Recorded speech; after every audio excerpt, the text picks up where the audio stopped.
right, good afternoon. So, following the success of Lab 5 help, in order to get you out and finish the lab, Wednesday we'll do Lab 6 help. So read it, all the test cases are there. It's fairly straightforward-ish. Lab 5 will actually help with it, so it's just file systems instead of page tables.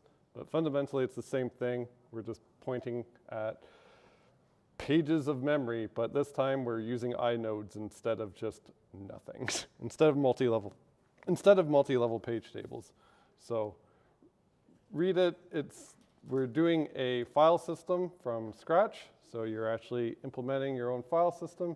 You're creating a regular file, a directory, and a symlink, and I already give you a directory to follow, and we'll open the code, we'll start experimenting with it, and hopefully that gets you doing Lab 6 and finishing Lab 6 well before likely your hell week in the last week. So hopefully you get a jump start on that. So where we left off on page replacement is we looked at a bunch of different page replacement policies where if we're running out of memory, we can use disk or use memory as a cache for a disk and pretend that we have a lot more memory when really we're just using a disk for any spillover. So we saw some page replacement strategies. We saw the optimal one. We saw FIFO, our friend, and least recently used. And we argued that least recently used you can't really implement, and it's not realistic. So this is the first actual realistic one we will see. So it is called the clock page replacement algorithm, and we will quickly see why it is called the clock, because I had to draw a little clock for you. So that did not follow. What? Come on.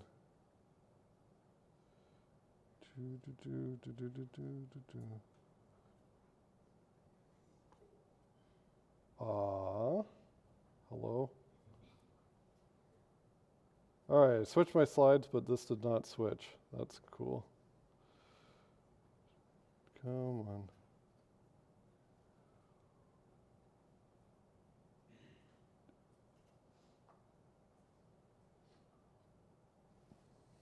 What? Okay, close, open.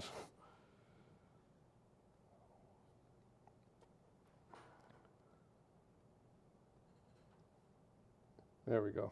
Okay, sorry about that. So here is the entire algorithm. So it has a few data structures, and then the algorithm is actually surprisingly simple. So the algorithm is it keeps a circular list of pages that are currently in memory. So it's just an array that when you reach the end, it just goes back to the beginning. Next thing it has is a reference bit for each page that's currently in memory. So instead of keeping track of a queue of the least recently used pages, instead of keeping an ordered queue, it just keeps track whether or not a page has been referenced relatively recently. So it's just a single bit, and on the slides in the next page, or the next few slides, it will be in the light gray. So the only other thing it has a bit, which just is supposed to say whether or not a page has been referenced. And then the only other thing it has is an iterator or a hand, or if you don't know what iterator is, it's just a fancy word for pointer. And it points to the last element or page that has been examined. And this is the entire algorithm. So to insert a new page, if we have to bring a page in from memory and we have to select one to evict, first the clock is going to check its reference bit, whatever it's pointing to. If it's a 0, that should indicate that it hasn't been referenced in a somewhat long time, and that is the page we are going to replace. So you just replace it and then advance the hand to point to the next available page. And then the other part of the algorithm, well, is if it's a bit, we have two options. So if it's 0, we choose to evict that page. If it's 1, we just set that bit from a 1 to a 0, and then we advance the hand to the next potential victim page, and then we just repeat that until we actually find one to evict. And then now for page accesses, in order to approximate least recently used, whenever there's a page access, we just set the reference bit to that page as a 1. So that's about the least we can do. The least we can do to actually keep track of what is actually least recently used, so this is an approximation. So the quickest thing we can do whenever there's a page access is just set a bit to 1. So whenever we have a cache hit, it will just set that reference bit to 1, and if this isn't apparent now why this is good, we'll figure it out very shortly. So again, same type of question. So physical memory only holds 4 pages, and then we have the following accesses in this order, and then you assume all the pages are initially on disk. So initially, there is absolutely nothing in memory, and we have to bring it in, and then this is our clock that I've nicely drawn out for you. So around the circle is pointing from one element to the next, to the next, to the next, and initially it's all empty, everything is 0, there are no pages in memory, and then the little pointer in the middle is supposed to represent the hand. That is the next element to inspect for our algorithm. So if we access page 1 and we follow this algorithm, well, this spot we're currently pointing to has a reference bit of 0, so we should replace the nothing page with page 1. So we replace the nothing page with page 1, set its reference bit to 1, and then just move the hand to the next element, and then now we can do the next access. So everything straightforward so far, fun little hand, fun little clock. Okay, so if we do the first few accesses, they're going to be really boring. So if we access page 2, well, same thing. My clock is pointing to a position where the reference bit is 0, therefore I can evict that nothing, and I would replace that nothing with 2, set its reference bit to 1, advance the hand. Now I'm going to access page 3. Same thing's going to happen. I insert a 3 and a 1, advance the hand. Then I access a 4, so my next access is a 4. Do the same thing, whoops. Do the same thing, insert the 4, advance the hand, and now my clock looks like this. So I have 1, 2, 3, 4, all in physical memory, and now my next access is a 5. You're going to find this is really annoying with clock because I'm essentially going to have to go around the whole clock initially to actually find something to evict. So if my next access is 5 and I have to follow the algorithm, well, what I'm currently pointing to, the reference bit is a 1, so I can't evict it. So according to the algorithm, I have to set its bit from a 1 to a 0 and then just advance the hand. So I will not evict page 1, and I'll just move it 1 position. So everyone okay with that? Because we're going to do this a lot more times. So we're still pointing at a 1. We're still pointing at a page 2, its reference bit is 1. So we can't replace page 2. So we would set its reference bit from a 1 to a 0, then advance the hand. Same thing with 3. So 3, its reference bit is 1. We would advance the hand. Same thing with 4. So we're doing the whole world tour here. And then 4, its reference bit is 1. We'd change it to 0 and then advance the hand. So now eventually our clock looks like this, where we're finally pointing at something where the reference bit is a 0. So we choose to evict page 1 from memory and put it back on disk. So we would replace page 1 with page 5, set its reference bit to 1, and then advance the hand. So now, right at the beginning of our next access, this is what the clock looks like. So far it did the same thing as what FIFO would do.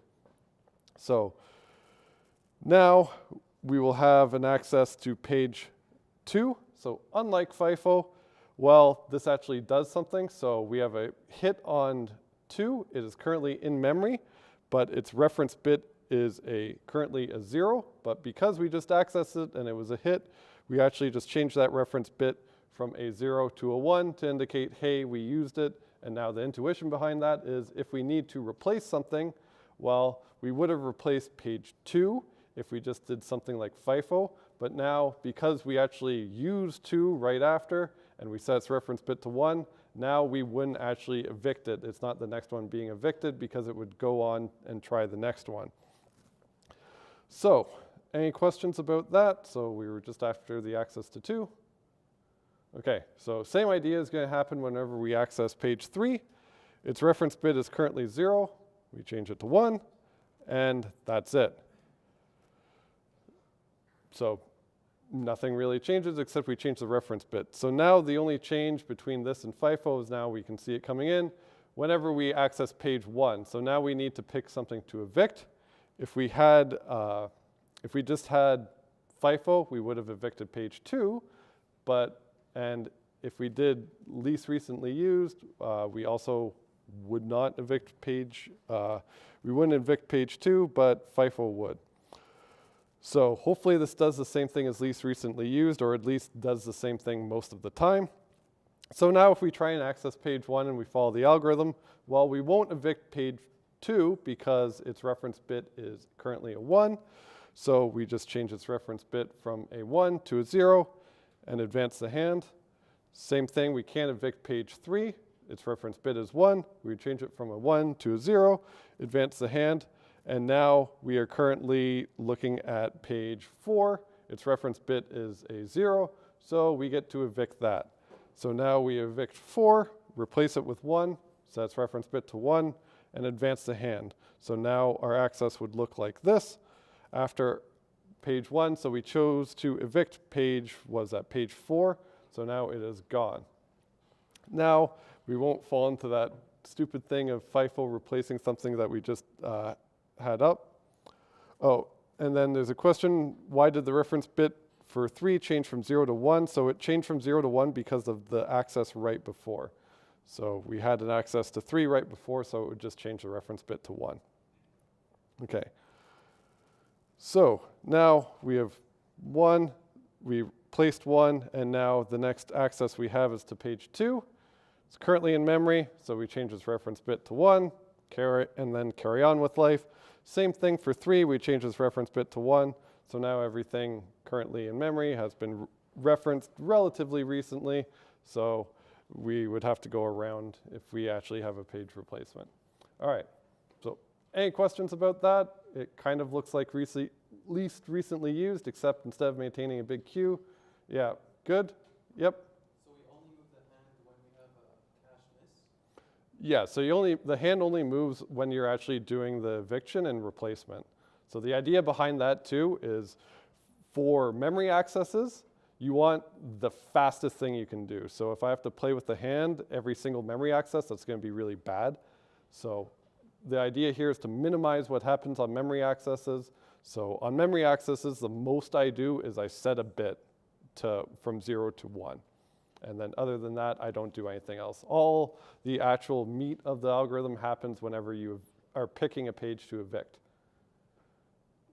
Yep. If you just have like 1, 2, 3, 4, 5, 2, 2, and so like now it's already 1, like for the base for 2 is 1, we just keep it as 1, right? Yeah. Yeah, a bit only changes from 1 to 0 whenever you're doing the replacement, and it survives around. So you can also think of the bit as it getting like an extra chance at life of staying in memory.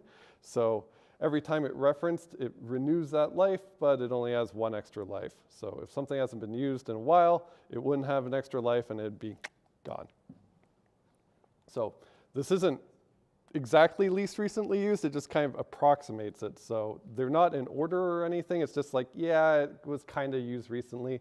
I don't really know the order in, but it's actually fast to implement. All right, any other questions about this? Hopefully kind of boring, because this is fairly, just a simple little algorithm. Okay, so if we drew it with all the page faults and everything, so same order. So this is just so you have it on your record of all the page replacements we did, and that was just what was outlined in the last slides. So for those memory accesses, if we do the clock algorithm and we want to answer how many page faults we have, well, you just answer how many reds there are or how many times we had to evict something. So in this case, we have, 6 page faults. So if we want to compare this to optimal, if we want to compare this, generally we compare it to optimal. And if we want to compare it to optimal, well, hopefully we know how to do that. So we can actually do that really quick, or do you want me to just skip it? So more practice with optimal? Sure, okay. So real quick, optimal is you replace whatever will be used furthest in the future in order to maximize your cache hits. Optimal is the one where you actually look into the future and you don't actually, it's not actually feasible to implement. You kind of just evaluate it after the fact. So I will cheat a little bit for my first 4 memory accesses because they will be boring. So I will draw how I've been drawing, and I know I have to fill up my memory on the first 4 memory accesses because they are all unique. So 1 would be a page fault, 2 would be a page fault, 3 would be a page fault, and 4 would be a page fault until I fill memory. So my first 4 accesses are all page faults, and it would look like that. So any questions about that? Hopefully I can take that shortcut. All right, cool. So now we are at 5. So if we need to access page 5, well, we need to choose one of these to evict, 1, 2, 3, or 4. So if we look into the future and we want to evict whatever one hasn't been is not going to be used in the longest, well, we can't evict 2 because it is used next. We can't evict 3 because it's used after that. And then we can't evict 1. So then we only have 1 choice left that's in memory, and that's 4. Whoa, that's a big eraser. So I have to evict 4. So I would evict 4 and replace it with 5. So now in memory is 1, 2, 3, and 5. So any questions about that? Cool. And then questions, last 2 slides from the clock example. Why does the reference bit for 3 change even though so anytime you do a memory access and it's in memory, we flip the bit from a 0 to a 1, or just keep it as 1 if it's not. Okay, so for the rest of the memory accesses, page 2 already in memory, so I don't have to do anything. And in fact, for all of the other ones, I can actually take a shortcut because all the other pages are already in memory. So all of these memory accesses are going to be cache hits. So in total, I don't have to draw them all. So in total, I will have 5 page faults. So 5 page faults, I got 6 with the clock. Optimal is 5, so that's pretty good. Okay, so to practice, we can do another clock if everyone wants to do another clock. Sure, so let's practice the clock a little again. If you get really bored, we don't really have any other plans today, so you can just yell if you really want to go home, and we can wrap it up because there's a few words at the end.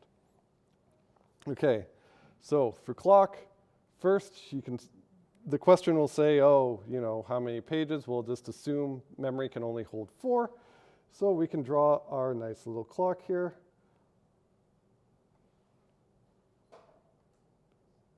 So again, I put what page is at the top and then the reference bit at the bottom, and I'll draw arrows to indicate where the clock is, and then I'll set the hand initially pointing to wherever I like it, just pointing at the top, but doesn't matter. If it's empty, you can point it wherever you want. Whatever makes you feel good. So this is my initial clock. It currently has nothing in it. And then I do all of my memory accesses. So if I access page 1, well, I just follow the algorithm. So currently I'm pointing at something that has a reference bit 0. So I would replace that. And it currently doesn't even have any entry. So I replace it with 1, set the reference bit to 1, and then advance the hand. So if I also draw the memory accesses, whenever I access page 1, that would be a fault for page 1. So everything is good. Hopefully, any questions about that? So skip a few steps because this is going to be really boring when we populate it. So next access is 2. It's going to do the same thing. It's going to put a 2 in and then advance the hand. Now we have an access to 3. It's going to do the same thing. Pop in a 3, advance the hand. Then we access page 4, same deal. It would put in a 4 with a reference bit of 1, and then advance the hand. So that is our first 4 memory accesses if we are cheating a little bit and going somewhat fast, because that part is very, very boring.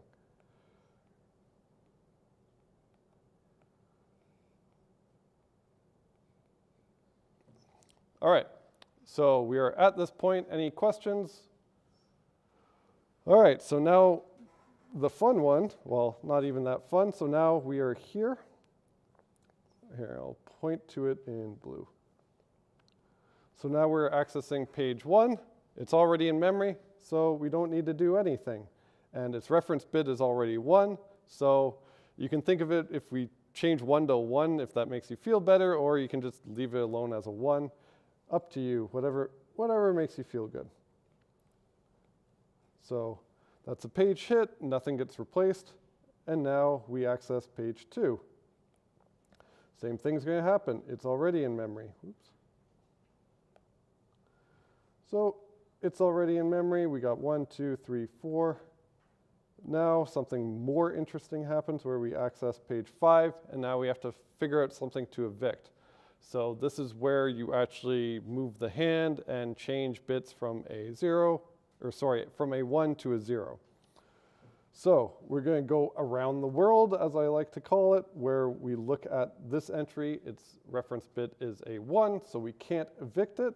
We have to set its reference bit to a 0, and then advance the hand 1 position. So same thing's going to happen for this page. We set the reference bit from 1 to 0 because we can't evict it, and we advance the hand, and we're going around the world again. So same thing, the reference bit is a 1, so we can't evict page 3. So we would set it from 1 to 0, and then advance the hand. Same thing with 4, 1 to 0, and then advance the hand. So now we are pointing at page 1. Its reference bit is 0, so we can actually evict page 1. So I would evict page 1, put in page 5 with a reference bit of 1, and then advance the hand.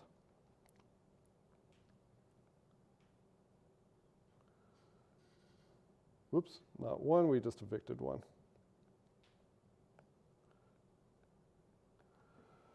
Okay, well, here's a question for you. So why, if I put in page 5, why do I just put in page 5 and then also advance the hand? Can I just skip doing that step, or is that a bad idea?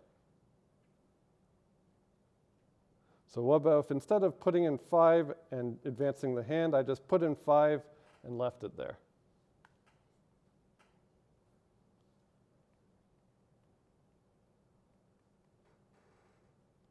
Yeah. Yeah, next time I go through, well, it was used recently because I just put it in there, and it would immediately just change that bit from a 1 to 0 and be like it's not used anytime, and then it's up for eviction, which you probably don't want. So that's why we move the hand afterwards. So otherwise, it wouldn't really make sense because we would just try and evict it immediately after putting it in on the next miss. So that's the intuition why we move the hand after we insert something. All right, so good. Cool. All right, so now we have an access to page 2. So this is where, also from question from the Discord, this is where we set reference bits. So we set references whenever something is accessed and it's already in memory. So page 2 right now, its reference bit is 1, or sorry, its reference bit is 0, and we just tried to use it. So instead of updating the iterator or doing anything, all we're going to do is update this reference bit of 0 to be a 1. Oops, I should probably draw it. And then that's it. So we had, essentially, it was already in memory. It was a cache hit, so, and we used it recently. In fact, we just used it right now, so we update it. But it would look the same if we're just keeping track of the number of pages in memory. All right, any questions about that? All right, same thing's going to happen. We access page 3. So same thing happens. Its reference bit goes from a 0 to a 1 because we just used it. So that's good. We didn't actually have to do any replacement. Everything is still in memory. Now we try and access page 5. Page 5, its reference bit is already 1, so we could just leave it as it is, or if it makes you feel good, you can erase a 1 and then write another 1. Totally up to you, but same thing at the end of the day. So 5 already in memory. So this also looks like, it kind of looks like least recently used, because now we can see by just looking at the state of the clock that we're going to evict page 4 next because its reference bit isn't set, and it's also the one we haven't used in the longest. So same thing. So next access is to page 2. Same thing, we already referenced it. So again, if you want, erase the 1, put a 1, or just leave the 1. Completely up to you. So now we go on to the next memory access to page 1, and we actually have to evict something. So we can follow the algorithm and actually pick one to evict. So it's currently pointing at 2. Its reference bit is 1, so we're not going to evict that. We'll just set its reference bit from a 1 to a 0, advance the hand. Same thing for 3. Its reference bit is 1. We change it to 0, advance the hand. Now 4, its reference bit is 0, so it's out of here.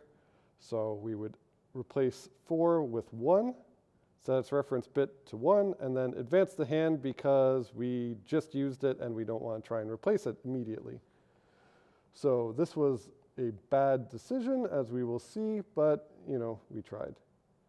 But it would do the same thing as least recently used. So we replaced page 4 with page 1, and that was our page fault. All right. So any questions about that while we go into the home stretch? Pretty straightforward, hopefully. So now we're accessing page 4. It's not in memory. We got to bring it in. We have to pick something to evict.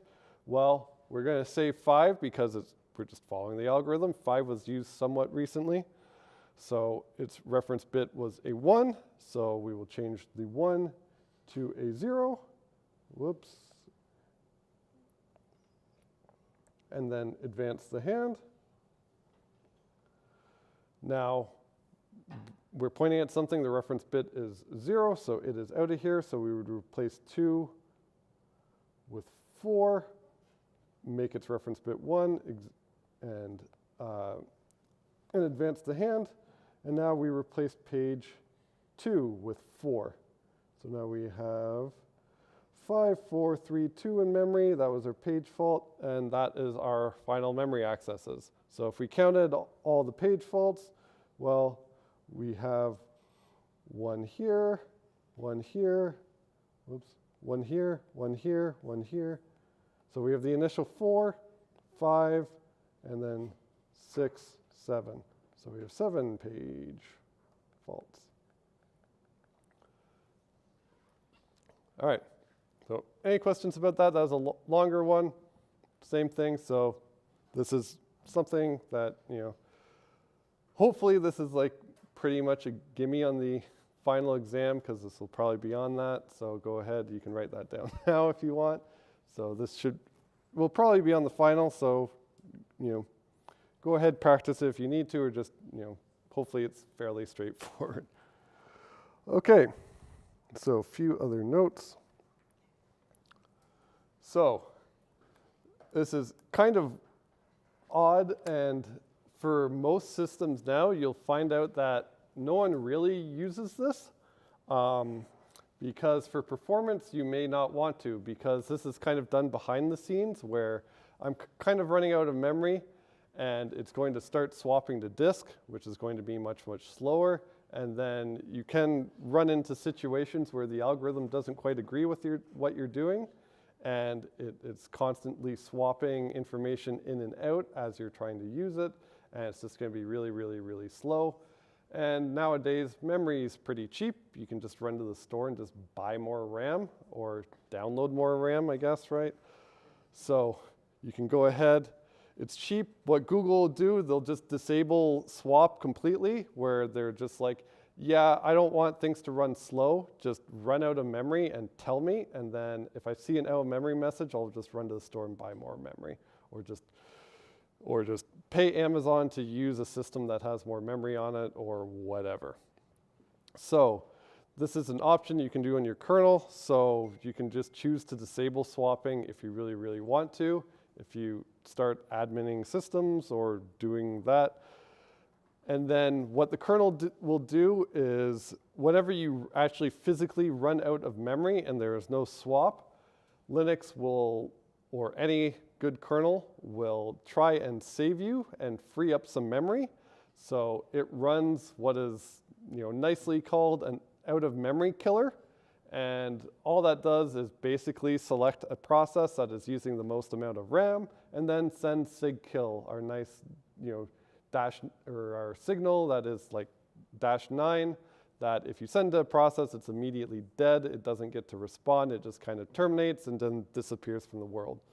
So that's what the kernel would do. It would, whenever it detects you've run out of memory, it would be like, okay, hey, Chrome, you're dead. Okay, there you go. Suddenly 30 gigs of RAM is free, right? So that's what it would do, and that's always an option where you don't actually have to do this.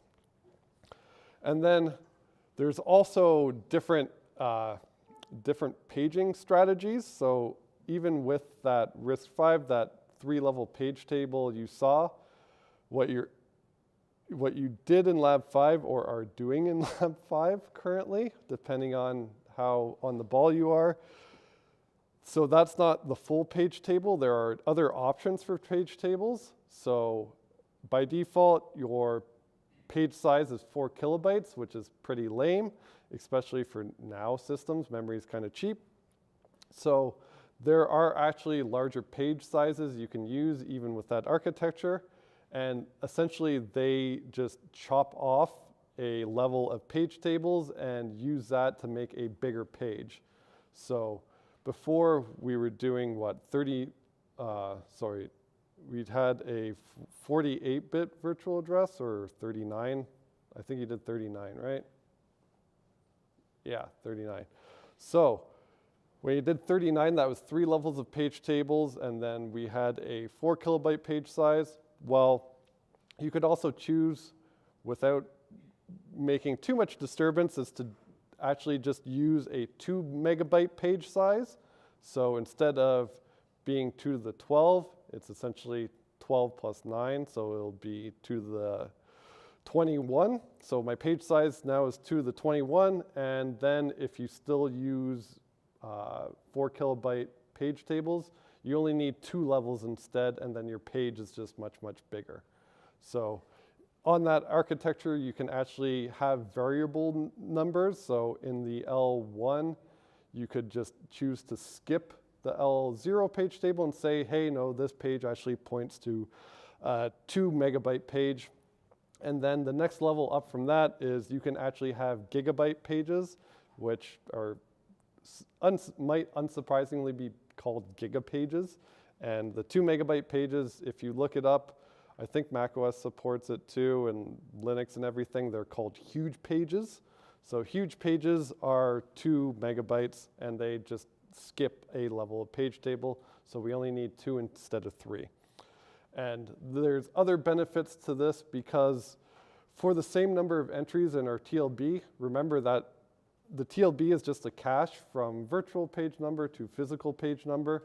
Well, if my pages are suddenly much, much bigger and my cache just holds, X number of entries, well, if all my pages are bigger, I have a bigger coverage. So if I only have, 10 entries, well, that covers 20 megabytes of space, as opposed to if I only had 10 entries and I had 4 kilobyte pages, which is only like 40 kilobytes of space.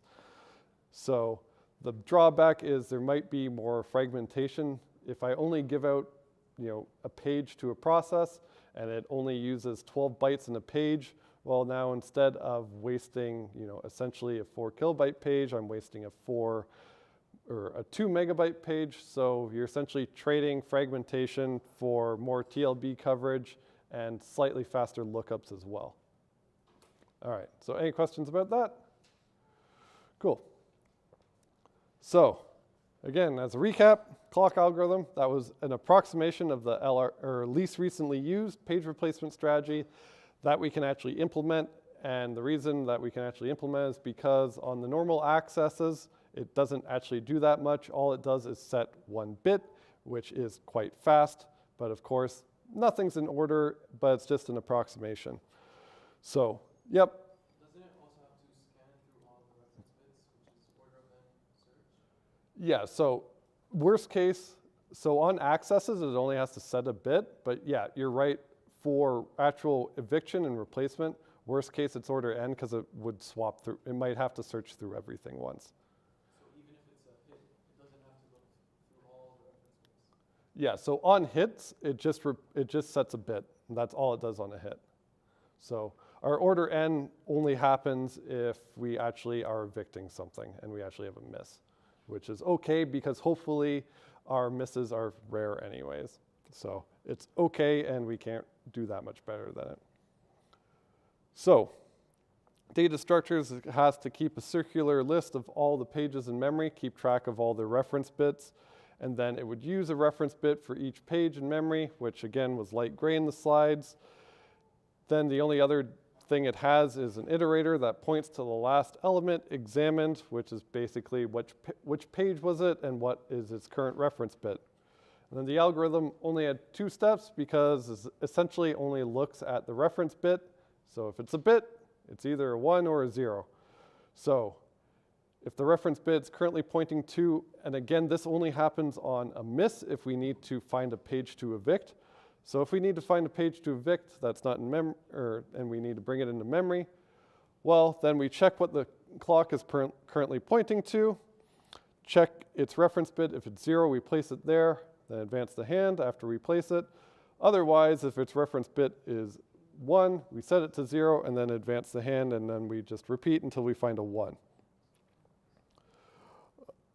Then have a question, why do we not advance the hand when setting the reference bit to 1? Wouldn't that be an issue where we need the page, but then set its bit to 0 immediately in the next page? So yeah, so we don't monkey with the hand whenever we do any accesses. You're right that it may lead to situations where we get, it's not as good as least recently used.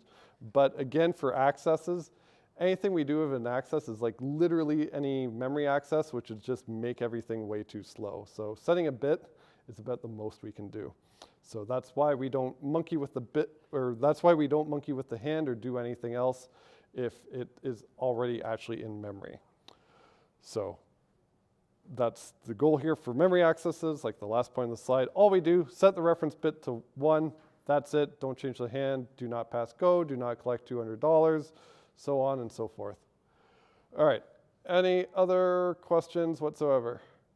All right, so we have some more time, so you can ask about Lab 6 or bring it up. So Lab 6 is somewhat, well, it's pretty fun. So you are going to make a file system, and you're going to start it from scratch. So it's going to be you're essentially given a 1 megabyte file full of zeros, and you are making an actual file system where if you try and use it, you will see a file called hello, you'll find a symlink, and you'll find a root directory, so you can actually see what's in it. So there will be no secrets after you're done Lab 6, and it basically, it has everything there, covers allocation, the inode structure, and what it points to. So unlike multi-level page tables where we have to hop that, you've already done that, so this is really easy. Remember in the inode structure, some of the fields actually point directly to a block. So you are just pointing directly to blocks because all the files are going to be really, really small. So they're only going to need a block of space. So you don't have to worry about hopping loops or anything like that. You're just pointing to blocks. So hopefully it's not too bad. All right. Anything else? All right, well, just remember, pulling for you. We're all in this together.